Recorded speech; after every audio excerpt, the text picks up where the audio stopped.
존속살인.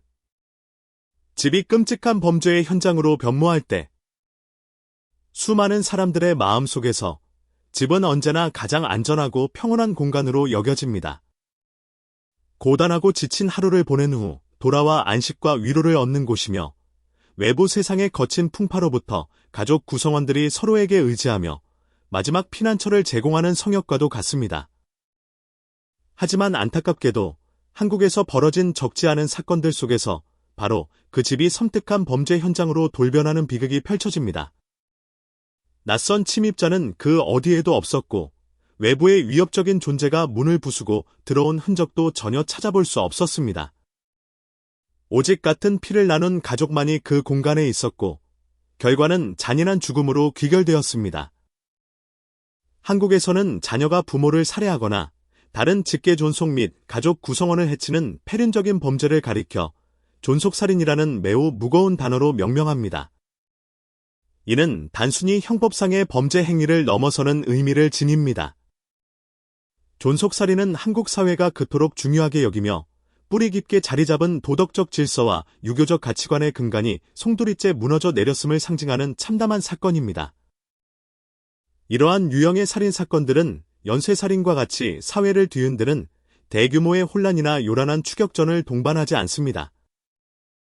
또한 여러 장소에 걸쳐 복잡한 현장이 펼쳐지는 일도 드뭅니다. 오히려 그 발생 과정과 결과는 겉으로 보기에 조용하고 은밀해 보일 수 있습니다. 하지만 존속살인은 그 어떤 끔찍한 범죄보다도 더욱 강렬하고 깊은 질문을 우리에게 던지며 내리를 떠나지 않게 만듭니다. 도대체 무엇이 한 인간으로 하여금 자신의 가족을, 가장 소중하고 가까운 이들을 살해하게 만드는 극한의 상황으로 내모는가? 우리는 이 질문 앞에서 깊은 침묵에 빠질 수밖에 없습니다. 대부분의 존속살인 사건은 폐쇄적이고 고립된 공간에서 발생합니다. 좁은 아파트나 오래된 다세대 주택, 혹은 작은 원룸 같은 곳들 말입니다. 이웃들은 야른 벽 하나를 사이에 두고 지척에 살고 있지만 그 안에서 터져 나오는 절규나 도움을 청하는 소리는 밖으로 거의 새어나가지 않습니다. 아니, 누구도 그 소리에 귀 기울여 들으려 하지 않는다는 표현이 더 정확할지도 모릅니다. 피해자가 비명을 지르지 않았기 때문이 아닙니다. 단지 우리 사회가 가정사라는 미명 아래 외부의 간섭을 꺼리고 그 안에서 벌어지는 일들을 외면하는데 너무나 익숙해져 있기 때문입니다. 한국 사회에서 가족은 단순히 같은 공간에서 함께 살아가는 공동체 이상의 의미를 가집니다. 가족은 개인에게 막중한 책임감을 부여하며 평생 짊어져야 할 의무이기도 합니다. 또한 가족 구성원 각자가 공동의 명예와 체면을 위해 자신의 희생과 인내를 강요받는 울타리가 되기도 합니다. 그리고 바로 그 인내와 억압의 문화가 일부 극단적인 상황에서 살인적인 압박으로 변질되어 비극적인 결과를 초래하기도 하는 것입니다. 놀랍도록 섬뜩한 공통점을 가진 채 시작되는 존속살인 사건들이 많습니다. 대부분 성인이 된 자녀가 나이든 부모와 함께 사는 경우입니다. 이들은 안정적인 직업을 갖지 못했거나 감당하기 힘든 빚에 시달리며 사회적으로 실패자라는 낙인이 찍힌 경우가 허다합니다. 밖에서는 흔히 무능력한 자식 혹은 사회 부적응자로 손가락질 받기 십상이며 집 안에서는 매일같이 자존감이 짓밟히고 멸시받는 듯한 고통 속에서 살아갑니다. 가족 식사는 더 이상 서로의 안부를 묻고 소통하는 따뜻한 공간이 아닙니다. 대신 그것은 매번 자신의 실패와 부족함을 상기시키는 고문과도 같은 시간이 됩니다. 너는 언제쯤 번듯한 직장을 가질래? 도대체 언제까지 그렇게 살 생각이야? 언뜻 들으면 평범하고 걱정 어린 말처럼 보일 수 있는 이런 질문들이 그들의 가슴 속에 비수처럼 박히고 또 박힙니다. 이런 말들이 당장 그 자리에서 살인을 저지르게 만들지는 않습니다. 하지만 켜켜이 쌓여 내면의 응어리가 되고 결국 걷잡을 수 없는 폭발의 도화선이 되는 것입니다. 일반적인 연쇄 살인범들과는 달리 존속살인의 가해자들은 미리 살인을 상상하거나 치밀한 계획을 세우는 경우가 극히 드뭅니다. 장기적인 살인 계획을 세우거나 특정 의식을 준비하는 일 또한 찾아볼 수 없습니다. 그들에게 있는 것은 오직 끝없이 이어지는 절망과 도저히 탈출구를 찾을 수 없는 막다른 골목에 다다랐다는 깊은 좌절감뿐입니다.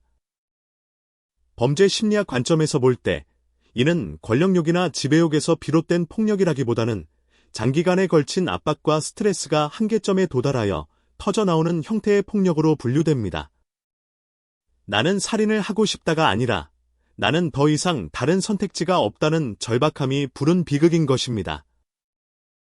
더욱 위험한 점은 이러한 절망감과 압박감이 이전에는 단 한 번의 전과도 없었고 폭력적인 성향을 보인 적도 없으며 그 어떤 비정상적인 징후도 없었던 평범한 사람들에게서도 발생할 수 있다는 사실입니다. 수많은 존속살인 사건들이 아주 사소한 말다툼에서 비롯됩니다. 스쳐 지나가는 말 한마디, 순간적인 시선, 혹은 수십 년간 들어온 익숙한 비난과 책망이 불씨가 됩니다. 영화처럼 극적인 절정이나 충격적인 전개는 없습니다. 그저 가해자가 이 모든 것이 나의 마지막 인내심의 한계를 넘어섰다고 느끼는 찰나의 순간이 있을 뿐입니다. 이러한 사건들에서 사용되는 흉기 또한 매우 일상적인 물건들입니다. 주방에서 흔히 쓰는 칼, 망치, 혹은 전선 등이 그것입니다. 가해자가 특별히 이 도구들을 선택했다기보다는 그저 그 순간 손이 닿는 곳에 있었기 때문입니다. 이러한 특성 때문에 많은 사람들이 존속살인을 단순한 우발적 범죄로 오해하기도 합니다. 그러나 실제로는 폭력적인 순간은 수년간 누적되어 온 심리적 압력과 고통이 마침내 임계점에 도달하여 폭발한 최종적인 결과일 뿐입니다. 범행 후 가해자들의 반응 또한 일반적인 살인범들과는 매우 다릅니다. 이들은 멀리 도주하려 하지 않으며 치밀하게 증거를 은폐하려는 시도도 거의 보이지 않습니다. 많은 이들이 범죄를 저지른 바로 그 집안에 미동도 없이 앉아 있습니다. 어떤 이들은 스스로 경찰에 신고하기도 하고 어떤 이들은 죄책감과 절망감에 휩싸여 자살을 시도하기도 합니다. 이는 즉각적인 후회와 죄책감에서 비롯된 것이라기보다는 오랫동안 자신을 짓눌렀던 압력이 사라진 후 찾아오는 극심한 공허함과 무력감 때문인 경우가 많습니다. 경찰이 현장에 도착했을 때 그들은 종종 믿을 수 없을 정도로 고요한 풍경과 마주합니다. 침입의 흔적은 없고 큰 혼란이나 격렬한 몸싸움의 흔적도 보이지 않습니다. 오직 한때는 따뜻한 보금자리였던 공간의 과거에는 가족이었으나 이제는 더 이상 가족으로 존재할 수 없는 이들의 잔해만이 남아있을 뿐입니다. 한국에서 존속살인 사건이 특히 더 큰 아픔과 충격을 주는 이유는 이러한 범죄가 한국 사회의 근간을 이루는 문화와 정면으로 충돌하기 때문입니다. 우리 사회는 자녀가 부모에게 효도하고 가족을 위해 인내하고 희생하며 자신보다 가족을 우선시해야 한다고 끊임없이 강조해왔습니다. 하지만 정작 사회는 이렇게 강조된 의무감 때문에 짓밟히고 무너져 내린 이들에게 누가 책임져야 하는지에 대해서는 거의 묻지 않습니다. 많은 존속살인 사건을 되짚어보면 가해자들이 홀로 살기 위해 분가를 시도했으나 실패했고 사회복지 지원을 요청했으나 거절당했으며 우울증에 시달렸지만 적절한 치료조차 받지 못했다는 사실이 밝혀집니다. 하지만 그 누구도 이러한 외침들을 위험 신호로 받아들이지 않았습니다. 흔히 그것은 가정사일 뿐이라는 이유로 모든 문제가 개인적인 영역으로 치부되었기 때문입니다. 그리고 결국 돌이킬 수 없는 죽음이 발생했을 때에야 비로소 사회는 경악하고 언론은 질문을 쏟아내며 사법부가 개입합니다. 그러나 안타깝게도 이 모든 움직임은 이미 너무 늦은 후에야 시작되는 것입니다. 이제는 돌이킬 수 없는 결과 앞에서 우리는 뼈아픈 성찰을 할 수밖에 없습니다. 한국 사회의 존속살인 사건에서 발견되는 가해자의 심리와 그 이면에 깔린 사회적 압력, 그리고 깊어지는 우울감의 복합적인 관계를 탐구하는 것은 매우 중요합니다. 한국에서 발생하는 존속살인 사건의 대다수에서 가해자들은 결코 태어날 때부터 폭력적인 성향을 지닌 잔혹한 존재가 아니었습니다. 그들은 타인에게 해를 끼치려는 악의적인 욕망을 품고 성장한 것도 아니며 어린 시절부터 살인에 대한 섬뜩한 환상을 가지고 있었던 것도 아닙니다. 오히려 그들의 대부분은 지극히 평범한 사람들처럼 삶을 시작했습니다. 일반적인 가정의 한 자녀로서 한국 사회가 흔히 기대하는 너무나 익숙하고 때로는 가혹하기까지 한 성공과 역할에 대한 압박 속에서 자랐을 뿐입니다. 핵심적인 문제는 단 한 번의 격렬한 폭발적인 순간에 있는 것이 아닙니다. 그것은 오랜 시간 동안 느리지만 꾸준히 그리고 거의 눈에 띄지 않게 진행되는 기나긴 과정 속에 잠재해 있습니다. 사회적 압력이 출구조차 없는 밀폐된 공간 안에서 매일같이 조용히 그러나 끈질기게 쌓여가는 마치 보이지 않는 짐처럼 어깨를 짓누르는 그런 과정 말입니다. 한국 사회에서 성공은 단순히 개인적인 성취의 문제를 넘어섭니다. 그것은 한 개인의 가치와 존재 의미를 평가하는 결정적인 척도가 되곤 합니다. 안정적인 직장을 가졌는지, 경제적으로 자립했는지, 그리고 소위 어른다운 모습을 갖추었는지는 굳이 매일같이 입 밖으로 내어 말하지 않아도 됩니다. 하지만 이러한 엄격한 사회적 기준들은 일상 속의 모든 시선과 사소하고 무해해 보이는 질문 하나하나에 은연중에 스며들어 있으며 그 존재감을 뚜렷이 드러냅니다. 이러한 고된 사회적 기준들을 충족시키지 못하고 좌절을 겪는 성인 자녀들에게 가족의 집은 더 이상 따뜻한 안식처가 될 수 없습니다. 오히려 그곳은 자신의 실패를 끊임없이 비추는 냉혹한 거울로 변모합니다. 매일 집으로 발걸음을 돌릴 때마다 그들은 자신이 가족에게 짐이 되는 존재, 불필요한 잉여인간, 혹은 사회의 요구에 미달하는 실패자라는 참담한 감정과 정면으로 마주해야만 합니다. 더 노력해야지. 내 나이 또래는 이미 다 자리를 잡고 안정된 삶을 살고 있단다. 또는 언제까지 이런 식으로 살 작정이니? 와 같은 말들은 언뜻 직접적인 모욕처럼 들리지 않을 수도 있습니다. 그러나 이러한 무심해 보이는 말들이 수년간 반복적으로 귓가에 울려 퍼질 때 그것은 실로 치명적인 감정, 즉 자신은 더 이상 어떤 가치도 없는 존재라는 깊은 무가치감을 서서히 심어주게 됩니다. 심리학적으로 볼 때 스스로의 가치를 상실했다고 느끼는 무가치감은 심각한 우울증으로 이어지는 가장 핵심적인 요소 중 하나입니다. 그런데 존속살인 사건에서 나타나는 우울증은 일반적인 형태와는 달리 종종 제대로 인식되지 못하는 경향이 있습니다. 보통 사람들이 생각하는 것처럼 슬픔에 잠겨 흐느끼거나 적극적으로 도움을 구하는 방식으로 발현되지 않기 때문입니다. 대신 이러한 우울감은 주변으로부터의 점진적인 철수, 깊은 침묵, 그리고 모든 것을 묵묵히 받아들이고 견뎌내는 체념의 형태로 표출되는 경우가 많습니다. 특히 한국 사회는 약점을 드러내거나 감정을 솔직하게 표현하는 것을 특히 성인 남성에게는 미덕으로 여기지 않습니다. 자신이 우울증을 앓고 있거나 인생에서 실패했거나 혹은 무력감을 느끼고 있음을 인정하는 행위는 흔히 큰 수치로 간주됩니다. 이러한 사회적 분위기 탓에 존속살인 가해자들 중 상당수는 수년 동안 진단조차 받지 못하고 치료도 없이 깊은 우울 상태 속에서 고통스러운 삶을 이어왔습니다. 여기서 주목해야 할 가장 위험한 점은 우울증이 단순히 사람을 슬픔에 잠기게 만드는 것을 넘어선다는 사실입니다. 우울증은 개인을 마치 벗어날 수 없는 거미줄에 갇힌 듯한 깊은 속박감에 빠뜨립니다. 어떤 출구도 보이지 않고 밝은 미래는커녕 현재를 변화시킬 능력조차 없다는 절망적인 인식을 심어줍니다. 이러한 끔찍한 감정이 충분히 오랫동안 지속될 때 그것은 개인을 모든 것을 포기하게 만드는 극심한 절망으로 치닫게 만들 수 있습니다.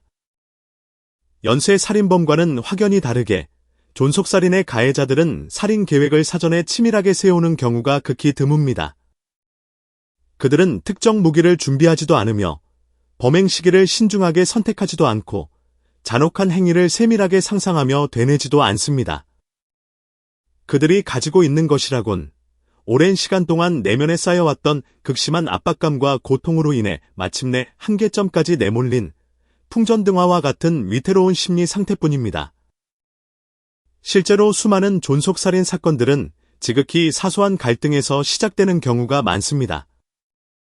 예를 들면 돈 문제로 인한 자그마한 다툼이라든지 수없이 들어온 익숙한 질책 한마디 또는 수년간 골마왔던 내면의 약점을 정확히 건드리는 무심한 말 한마디가 그 트리거가 될 수 있습니다. 그 짧은 순간, 오랜 세월 동안 차곡차곡 쌓여온 모든 압력과 중압감이 단순한 격분이나 순수한 분노가 아닌 마치 댐이 무너지듯 모든 것을 집어삼키는 처참한 심리적 붕괴의 형태로 폭발하고 맙니다. 이 비극적인 순간에 가해자는 흔히 나는 죽이고 싶다는 명확한 사례를 품지 않습니다. 오히려 그들의 의식 속에는 더 이상 견딜 수 없어. 이제는 정말 끝내고 싶다는 극단적인 고통과 절규만이 가득합니다. 이것은 범죄 심리 분석에서 실로 결정적이고 중요한 차이점입니다. 그들에게 폭력적인 행위는 오랫동안 지속되어 온 고통스러운 교착 상태, 즉 벗어날 수 없는 심리적 막다른 골목을 일시적으로나마, 그리고 오직 그 순간에만 종결시킬 수 있는 유일한 방법으로 인식되는 것입니다. 존속살인 가해자들의 심리에서 또 하나 주목할 만한 점은 바로 뿌리 깊은 의존감입니다. 많은 가해자들이 가족의 과도한 통제와 간섭을 혐오하고 벗어나고 싶어 하면서도 현실적으로는 그 관계에서 벗어날 능력이 없습니다. 그들은 재정적으로, 주거 환경적으로, 심지어 정서적으로까지 가족에게 깊이 의존하고 있습니다.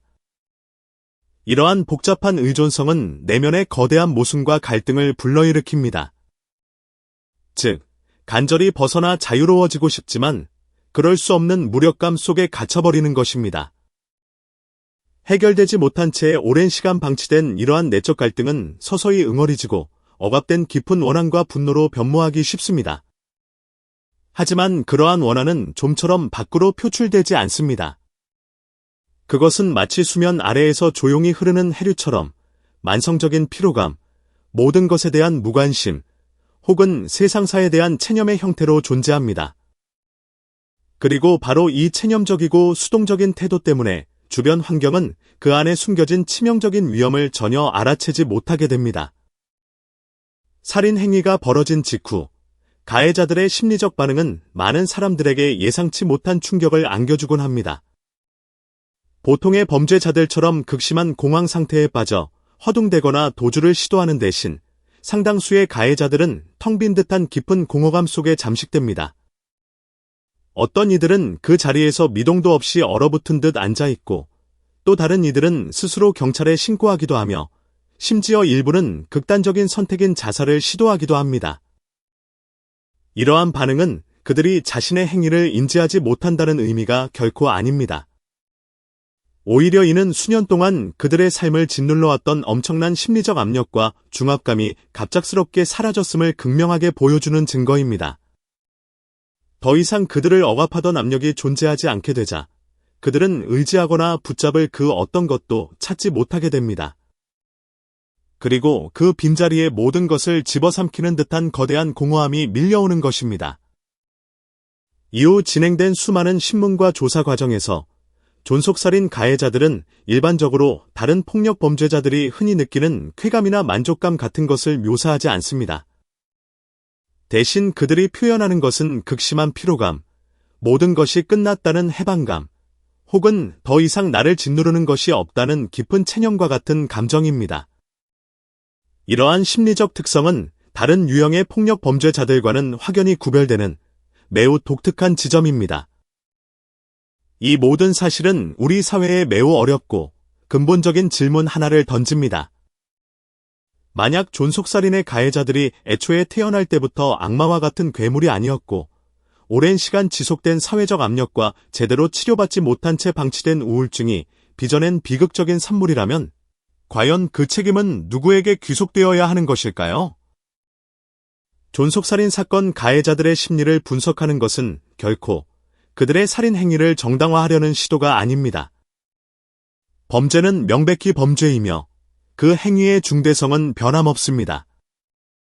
그러나 우리가 단지 가해자를 처벌하는 데에서 그치고 그들이 그토록 참혹한 범죄에 이르게 된 복잡한 심리적, 사회적 과정을 깊이 있게 들여다보지 않는다면 이와 유사한 비극적인 사건들은 앞으로도 계속해서 반복될 수밖에 없을 것입니다.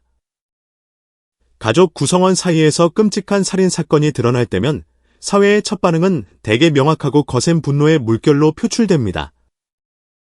자식이 부모를 살해하는 행위는 한국 사회를 지탱하는 모든 도덕적 기준과 가치관에 정면으로 위배되는 상상하기 어려운 패륜적 범죄로 여겨지기 때문입니다. 하지만 초기 격렬한 분노가 가라앉고 나면 법률 시스템은 훨씬 더 복잡하고 어려운 난제에 직면하게 됩니다. 바로 가해자와 피해자가 한때 가장 가까운 가족이었다는 비극적인 현실 속에서 과연 이 살인이라는 죄를 어떻게 심판해야 하는가 하는 본질적인 질문입니다. 이 모호하고 복잡한 관계 속에서 단순한 죄의 경중을 따지는 것을 넘어선 깊은 고뇌가 시작됩니다. 대한민국 형법에서 직계 존속, 특히 부모를 살해하는 행위는 존속살인이라 불리며 다른 살인죄와 비교할 수 없을 정도로 특별히 엄중한 범죄로 규정되어 있습니다. 이 존속살인이라는 개념은 단순한 법률적 의미를 넘어 우리 사회의 근간을 이루는 깊은 도덕적, 문화적 무게를 함께 지니고 있습니다.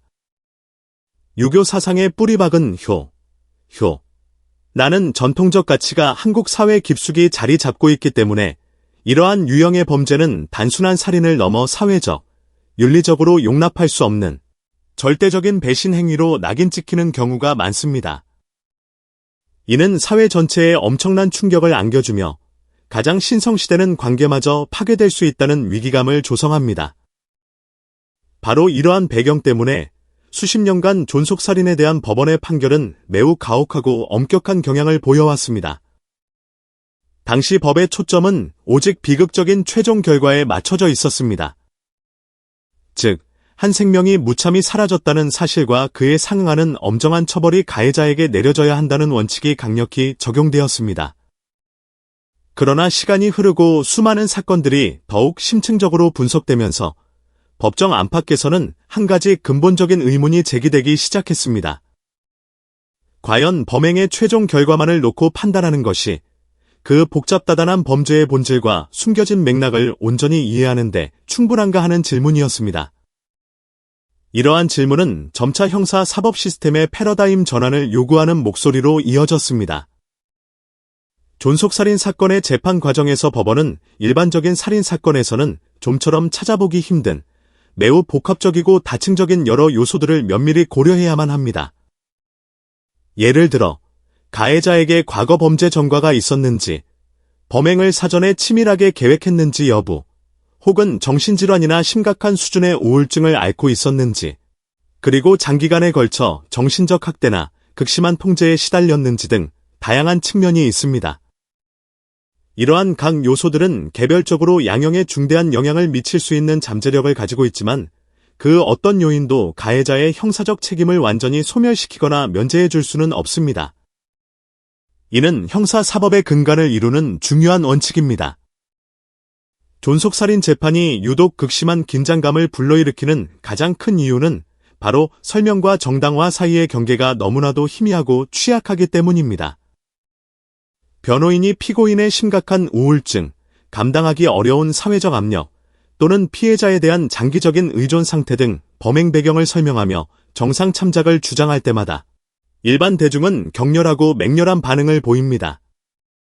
많은 이들에게 그러한 요소들을 제시하는 행위는 도저히 용서받을 수 없는 극악무도한 행위를 어떻게든 변명하고 형량을 감경시키려는 시도로 비춰지기 때문입니다. 이는 정의 구현에 대한 사회적 열망과 인간적 이해 사이의 첨예한 대립을 잘 보여줍니다. 그러나 법은 사회의 순간적인 분노와 감정적인 요구를 충족시키기 위해 존재하는 것이 결코 아닙니다.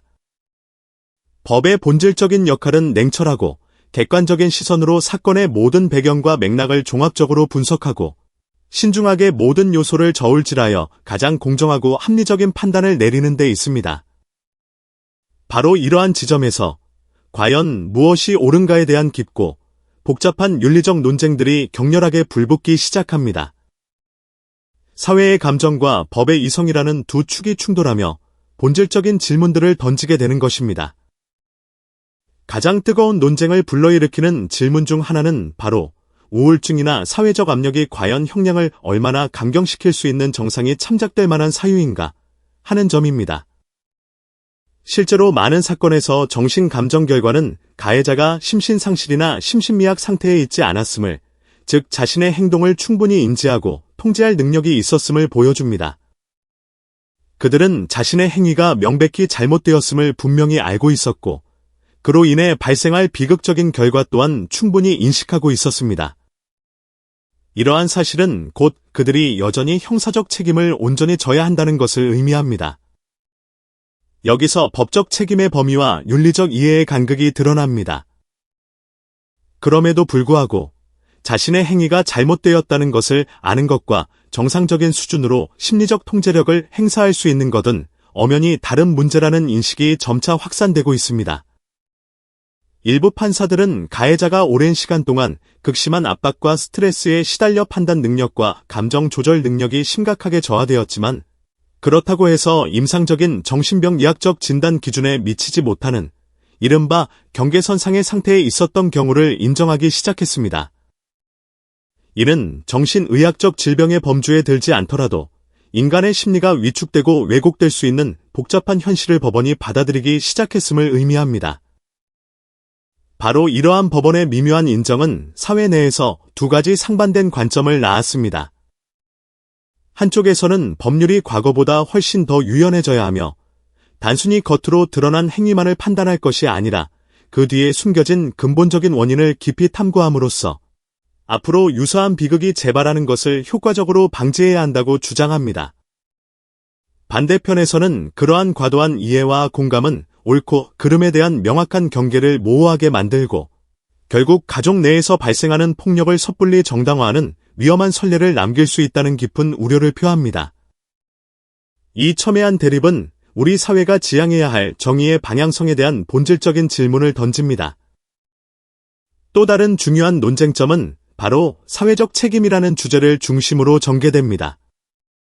많은 존속살인 사건의 기록을 살펴보면 가해자가 과거복지기관에 도움을 요청했거나 심각한 우울 증세를 보였고 오랫동안 지속된 극심한 스트레스 환경 속에서 고통받았다는 정황들이 명백히 드러납니다. 그러나 이러한 위험 신호들이 적시에 적절하게 처리되지 못하고 방치되었던 경우가 부지기수입니다. 결국 비극적인 사건이 발생하고 나서야 비로소 사회는 그동안 우리 사회의 지원 시스템은 과연 어디에 있었는가? 라는 뼈아픈 질문을 스스로에게 던지기 시작합니다. 이는 개인의 문제로만 치부할 수 없는 사회 구조적 문제의 심각성을 시사합니다. 이러한 맥락에서 법은 안타깝게도 문제의 뿌리까지 다가가지 못하고 오직 표면적인 현상만을 처리할 수 있을 뿐입니다. 법은 죄를 지은 이에게 엄중한 형을 선고하고 그들을 사회로부터 격리시켜 구금할 수는 있습니다. 그러나 수년간 쌓여온 무거운 압박과 고통의 시간을 되돌리거나 파괴되어 버린 가족 관계를 원래의 온전한 상태로 회복시킬 수는 없습니다. 이러한 본질적인 한계는 정의를 구현하려 애쓰는 사법 시스템 스스로도 깊이 통감하고 인정할 수밖에 없는 현실입니다. 법적 처벌이 만능이 아니라는 냉엄한 진실을 일깨웁니다. 법정 안에서 가장 강렬하고 잊히지 않는 이미지는 사실 판결이 선고되는 순간이 아닙니다. 그것은 바로 피고인석에 서 있는 가해자가 자신이 직접 빼앗은 가족의 생명, 그 비극적인 죽음과 마주하는 순간입니다. 모든 가해자가 냉담하고 무감각한 모습을 보이는 것은 아닙니다. 많은 이들은 회한의 눈물을 쏟아내기도 하고 또 어떤 이들은 모든 것을 포기한 듯 완전히 침묵하기도 합니다. 이들의 반응이 어떠하든 혹은 내면의 고통이 얼마나 깊든 관계없이 법의 이름으로 최종적인 판결은 반드시 선고되어야만 합니다. 이는 사법정의가 요구하는 냉정하고 엄숙한 절차입니다. 한국 법원은 존속살인 관련 판결에서 일관되게 한 가지 중요한 원칙을 강조합니다. 바로 범행의 근본적인 원인을 이해하는 것이 곧 그 죄를 용서하는 것과 동일하지 않다는 명제입니다. 법은 비극적인 사건의 발생 배경과 다양한 맥락을 깊이 있게 숙고할 수는 있지만 어떤 이유에서든 폭력, 특히 가족 내에서의 폭력을 문제 해결의 정당한 수단으로 결코 용인할 수 없습니다. 이는 사법 시스템이 필사적으로 지켜내고자 하는 핵심적인 윤리적 경계선이며 비록 이러한 입장이 모든 사람의 감정과 기대를 온전히 충족시키지는 못할지라도 흔들림 없이 유지되어야 할 가치라고 법원은 보고 있습니다. 대중의 입장에서는 이러한 존속살인 사건들이 우리 사회에 너무나도 무겁고 긴 여운을 남깁니다. 이 사건들은 우리로 하여금 가족이란 무엇인지, 의무와 성공이 어떤 의미로 정의되어 왔는지에 대해 근본적으로 다시 성찰하도록 강요합니다. 나아가 이 비극들은 우리 사회가 맹목적으로 인내와 희생을 너무나도 과도하게 숭고한 가치로만 내세우는 것이 결국 일부 개인들을 감당할 수 없는 위험한 한계 상황으로 내몰고 있는 것은 아닌지에 대한 뼈아픈 질문을 던지게 만듭니다. 이는 단순한 법적 판결을 넘어 사회 전체의 가치관과 시스템에 대한 심각한 반성을 촉구하는 강력한 경고음과도 같습니다.